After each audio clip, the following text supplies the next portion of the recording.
Okay. Thank you for tuning into another episode of Morgan's Con. My name is Morgan. Um, First of all, I wanted to give you all some information. First of all, um, um, I haven't really, well, I haven't been consistent on YouTube this year, but I really haven't been consistent this past month, like I said I was going to be. And that's actually because I've been trying to accomplish all the last minute goals that I need to get done before we ended 2021. And now you're like, oh, well, we've got a few months left. But if you're anything like me, um, November and December, I don't know. For me, November, December really aren't that productive just because it's like family stuff, family birthdays. I have family holiday events to go to. So it's not really that productive the last 60 days of the month. So for me, I'm just trying to wrap everything up as fast as possible to the end of the year. Also, right now, I wanted to actually give you a word because this morning I just woke up just feeling kind of sad. Um, a lot of you don't know this. A few years ago, I lost a person who was very, very close to me in my life, and the anniversary of his passing is coming up, and just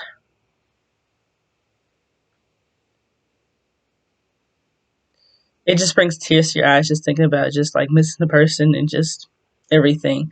But we can't have little faith; we have to have faith, and so I'm gonna just read this passage and hope that it helps you as much as it helps me. And it's John 14. It says, "Do not let your heart be troubled. You believe in God. Believe also in me. My Father's house has many rooms. If that were not so, would I have told you that I am going there to prepare a place for you? And if I go and prepare a place for you, I will come back and take you to be with me, that you also may be where I am. You know the way to the place where I am going." So um, don't let your heart be troubled, and just know where the person went. That brings me so much comfort, and just knowing that one day I'll be there as well, that brings me so much more comfort. But I also say all that to say this morning. Um, this month is mental. It's it's awareness month for a lot of things that people are diagnosed with. Breast cancer awareness month. It is spinal bifida month. Please charge it to my head, not my heart. Down syndrome, SIDS. Sorry, I'm looking at my notes, guys. Lupus. So all these autism, all these things people are born with or diagnosed with, and I just want to just encourage everyone under the sound of my voice right now. If you have been diagnosed with it, if you're a caregiver, I didn't put that in my prayer this morning, but I meant to. I'm praying for you guys that God continues to bless your family in this season right now. That we have a lot of walks and things for the people diagnosed with this these conditions and things of that nature. Just know that you don't have to be put in a box, and don't allow what man says to put you in a box, because just because you're diagnosed with that doesn't mean you will always have to live with that potentially. And it doesn't mean you have to have the same quality of life that doctors may advise that you will have, or advise that you'll have. Also, that just brings me so much joy. So also, as something else I'm really enjoying doing right now, God has allowed me to walk into a career where I'm a nanny. So I just deal with just kids, and it brings me so much joy and so much peace, guys. Like, it brings me so much joy and so much peace to see. And it's interesting because parents will say, "Oh, you got them to do X, Y, and Z." They don't do that for me. But that's not the reason it brings me joy. It brings me joy because um,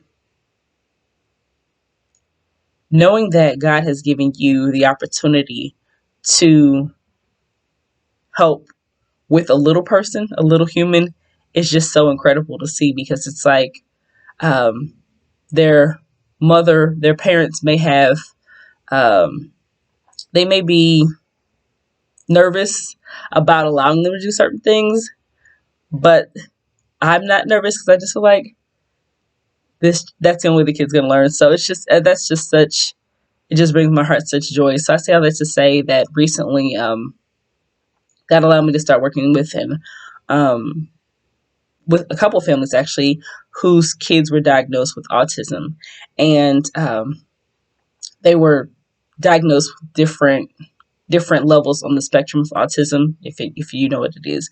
But um, I've been working with them a few months now to be able to see how their child has things that they weren't supposed to be able to do, that man said that they wouldn't be able to do in this part of life. They'd be able to do it at all. To see them do it just warms my heart. And it just, it's so awesome. I know that for a lot of people um, who were diagnosed with certain conditions during the pandemic or prior to the pandemic, a lot of their needs weren't met because they weren't able to get that one-on-one assistance from their teacher face to face and be in a group setting. But thankfully, I live in the United States. Most programs that I'm aware of are back functioning, not at 100% right now, but still allowing those students to be able to get the care that they need to continue to thrive. So that's awesome and amazing. I'm just so happy about that. What else right now? I guess that is it. Yes, that is it. I'm so sorry, guys. I'm going to try and go back to posting more on this channel. Remember, God loves you. Only what you do for God will last. And I know people hear that saying oftentimes. You're like, only what you do for God will last. And what I mean, deeds for God will last. So you can feed all the homeless. You can do X, Y, and Z. But if you're not saved, if you don't know Him, if you're not passing on the word, passing on the knowledge, trying to grow those relationships, it's kind of in vain. Okay. All right. Well, I pray that this has blessed your heart. May God continue to smile on your whole family, and you have a great rest of your day. Take care. Love you. Bye.